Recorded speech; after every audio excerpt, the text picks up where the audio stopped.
Much has already been written and documented on the life of Singapore's founder, Sir Stamford Raffles.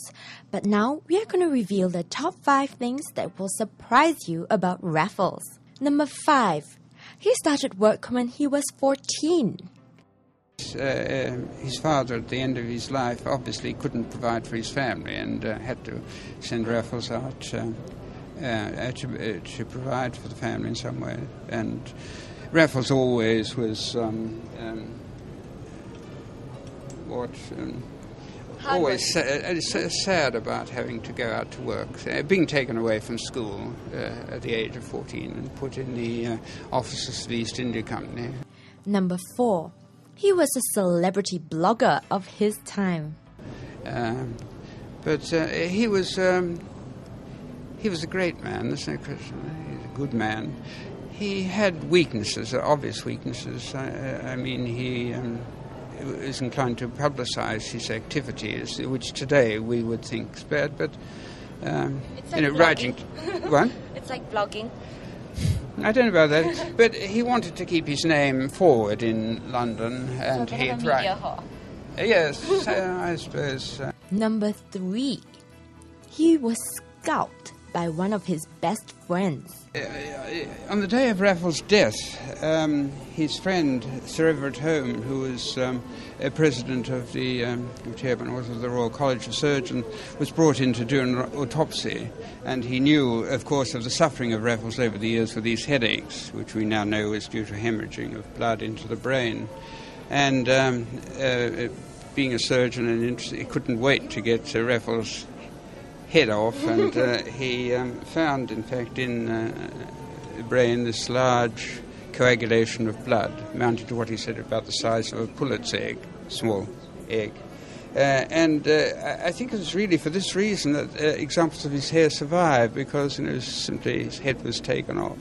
And there's another example of his hair in the another side of the Raffles family in England. Number 2. He had 2 wives, and he thought his second wife was ugly. This is written, of course, on his honeymoon, his marriage to his second wife, Sophia Hull. And this letter is interesting in a way because it seems to be Raffles-centric in a sense, talking about his comfort and so forth.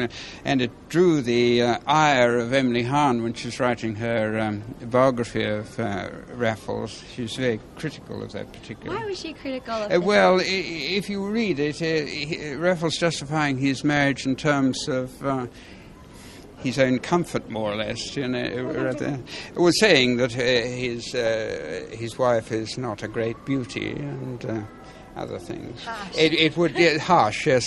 Feminists would probably take.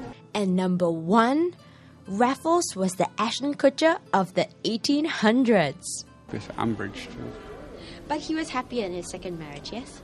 Yes, he's happy in his second marriage. He's happy in his first marriage. I mean, his first marriage, and in the book is reproduced for the first time a portrait of his first wife, Olivia Mariamna. She was 10 years older than he was, and I wrote a biography of each of these wives some years ago. I concluded then that he was probably more in love with his first wife than his second. His feelings towards his second wife are very strong.